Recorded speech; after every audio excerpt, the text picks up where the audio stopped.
Today, we are exploring a historic training school and hospital that has been abandoned since the late 1990s. Although heavily decayed, we explore what is left and learn the history of this forgotten asylum.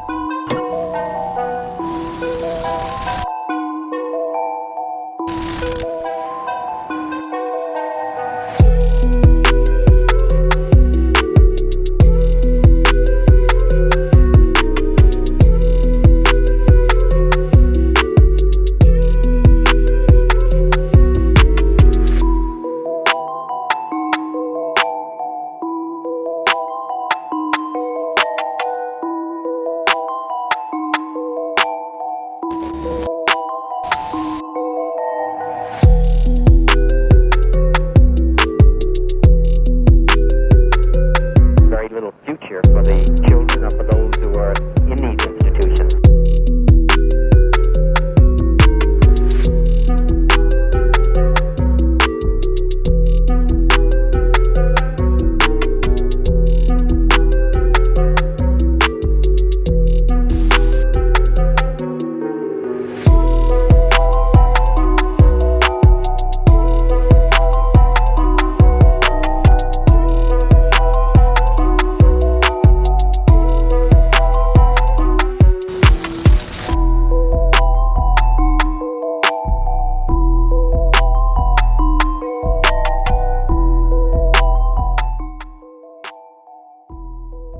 This facility opened its doors in 1860 as a school for children with disabilities, and later it merged with another mental health institution.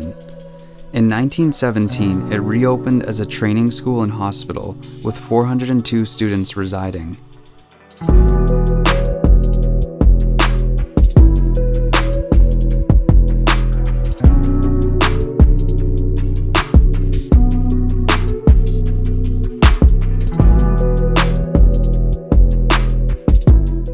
What's up, guys? So we're back again exploring another abandoned location. So today we're shooting with our friend Nikki. Yeah. Just my normal Wednesday attire. Yep. Getting all creepy. I'm always creepy. We are excited to be exploring today with our good friend Nikki, and you will be seeing a lot of her work in future episodes. So make sure you check out her Instagram at chaotiquephoto, and you can read about our adventures on her blog, which I'll leave in the description.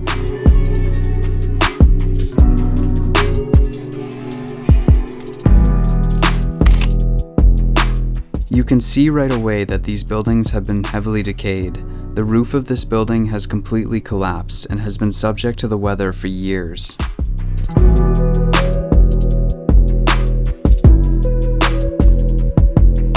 This room is a great example of how nature takes over. This medical office has been overtaken by ferns.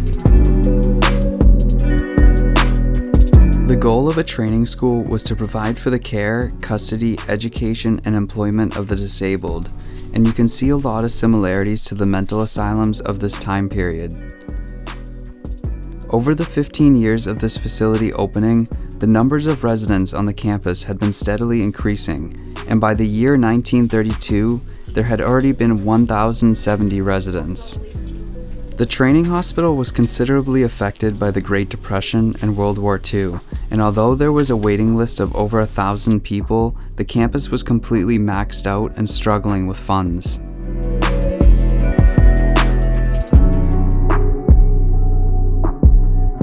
A somewhat rare piece of history, you can see the old-style child restraint chair, seemingly out of a horror movie.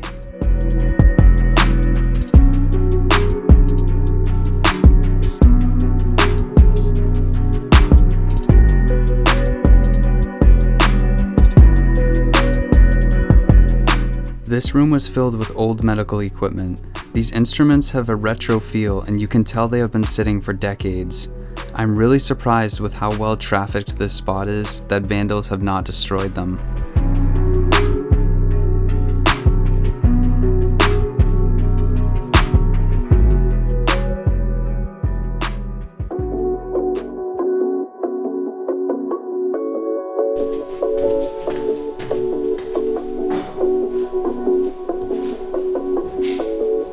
The cages along the stairwells were designed to keep people from jumping over the railing.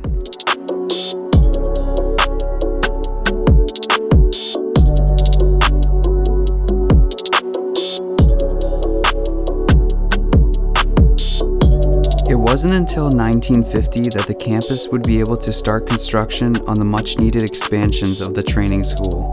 They started by adding 4 new dormitories and a school building. With the expansions, the school now offered woodworking, weaving, and industrial shops to help them learn job training. Still, overcrowding continued to be a significant problem for the facility, and the quality of life here at the training school still was not moving forward.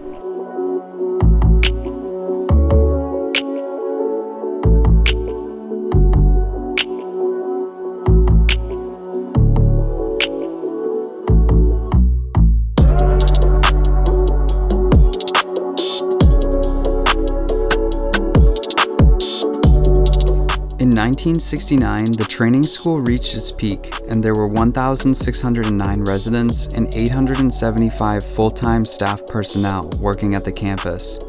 It had been expanded to 85 buildings. Even during its peak, the staff were greatly challenged, and like so many hospitals and asylums of this period of time, some residents would be neglected.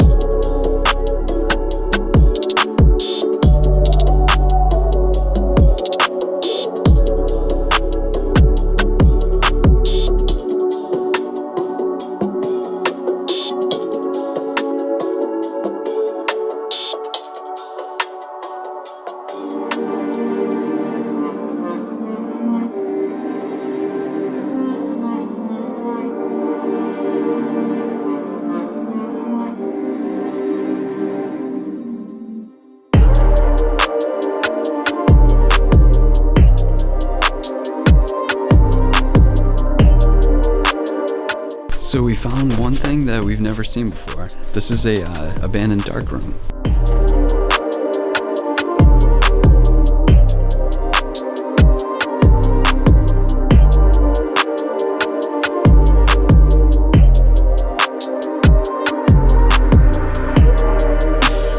This has to be one of the coolest rooms that we found so far.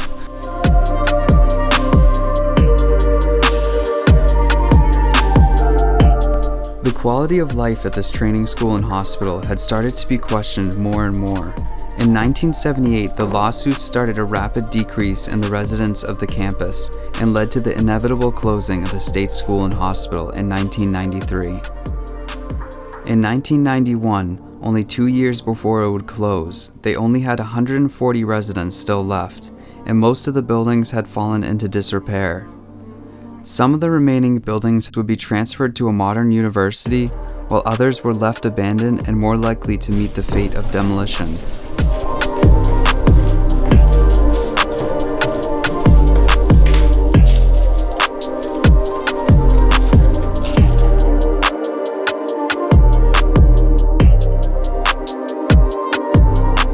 This room is apparently where they started to move all the patient files and information. It must have gone abandoned before they could finish, and vandals have scattered these documents everywhere. In the back of the room, you get another glimpse of those old child restraint chairs.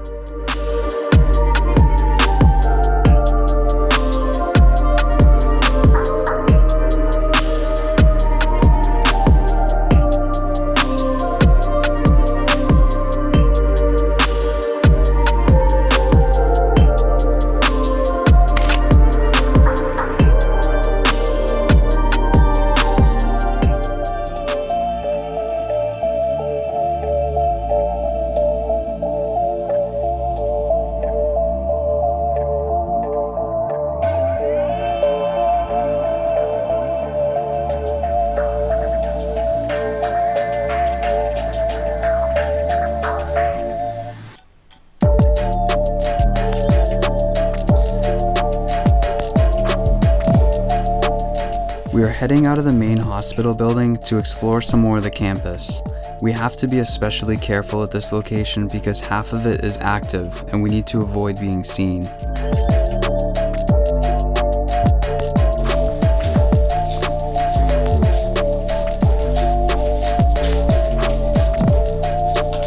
There's a huge amount of buildings on here on this property, but it's hard to identify which ones are open and which ones aren't.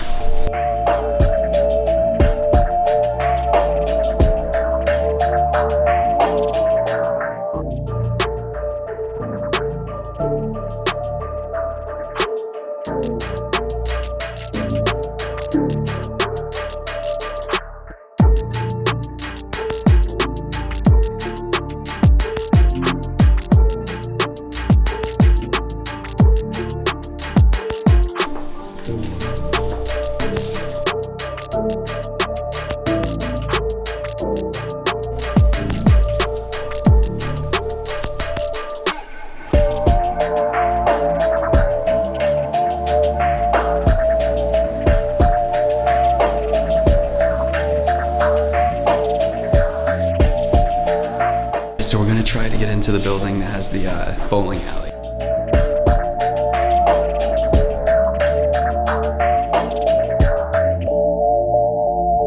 We were quickly running out of time and we decided to check one more building and ended up directly at the basement bowling alley. It was extremely dark in here, but it was cool to see the vintage bowling lanes, and it was a good place to end our explore.